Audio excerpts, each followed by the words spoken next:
ኢዮብ 11:16 በዚህ ዓመት አንዳንድ ነገሮች መሆን ከጀመረ ጊዜ ጀምሮ በመሪዎችና ፓስተሮች ሊንክ ላይ ብዙ ጊዜ የተዘዋወረ ጥቅስ ነው። እናነባለን። እንደዚህ ይላል፣ መከራን ትረሳለህ፣ እንዳለፈ ውሃ ታስበዋለህ። ከቀትር ይልቅ ሕይወትህ ይበራል፣ ጨለማም ቢሆን እንደ ጠዋት ይሆናል። ተስፋ ስላለ ተዘልለህ ትቀመጣለህ፣ በዙሪያ ትመለከታለህ፣ በደህንነት ታርፋለህ። ትተኛለህ፣ የሚያስፈራም የለም። ብዙ ሰዎችም ልመናን ያቀርቡልሃል። የክፉዎች ዓይን ግን ትጨልማለች፣ የሚሸሹበትም ያጣሉ። ተስፋቸው ነፍሳቸውን ማውጣት ነው። በዚህ መሰረት ነው የምንበራረከው። እንደዚህ በሉ። በቀኝ በኩል ያለው ሰው እኔ እየመራው እንደዚህ ትላላችሁ። ከላይም እንደዚህ የሚል ቃል አለ። በዛ ጊዜ በእውነት ፊትህ ያለ ነውር ታነሳለህ፣ ትበረታለህ፣ አትፈራም። እንደዚህ በሉ። ትበረታለህ፣ አትፈራም በሉት። መከራን ትረሳለህ በሉት። እንዳለፈ ውሃ ታሪክ ብቻ ይሆናል በሉ። ከቀትር ይልቅ ከድሮ ይልቅ ፊትህ፣ አገልግሎትህ፣ ቢዝነስህ፣ ሁሉ ነገር እየጨመረ ይሄዳል።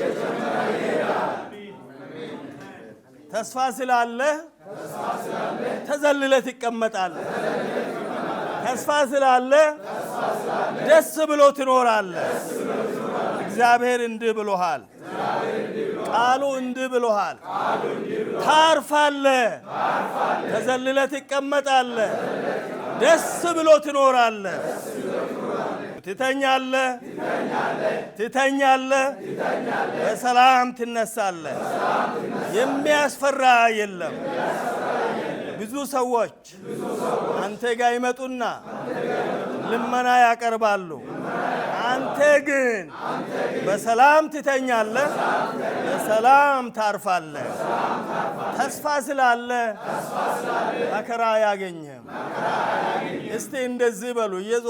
እንደዚህ እየዞራችሁ መከራ አለፈ በሉ። ጎርፍ አለፈ፣ ክፉ ነፋስ አለፈ።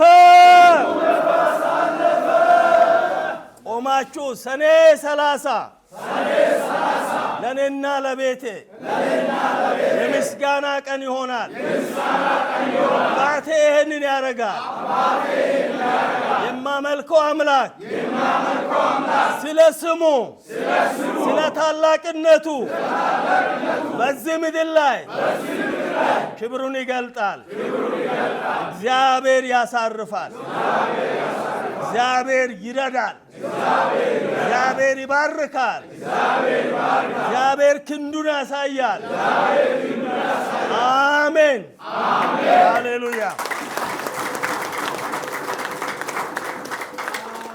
ይህን ቃል ይብሬጽ መጋቢ ሲኒየር መጋቢም ነው።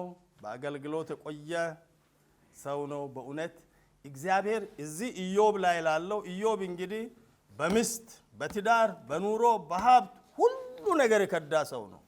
እግዚአብሔር እንዲህ አለ፣ ይሄ ነገር ሁሉ እንዳለፈ ውሃ ይሄዳል አለ። የኢዮብ አምላክ የማን አምላክ ነው? እስቲ የኔ አምላክ ነው በሉ። በእውነት የኔ አምላክ ነው። አሜን። መከራን እንዳለፈ ውሃ ያስረሳል። አሜን። እጅ ላይ ተያያዙና የጸለያችሁ በግራ በቀኝ ላለው ሰው ያንተ መከራ ያልፋል፣ እግዚአብሔር ያበረታሃል እያላችሁ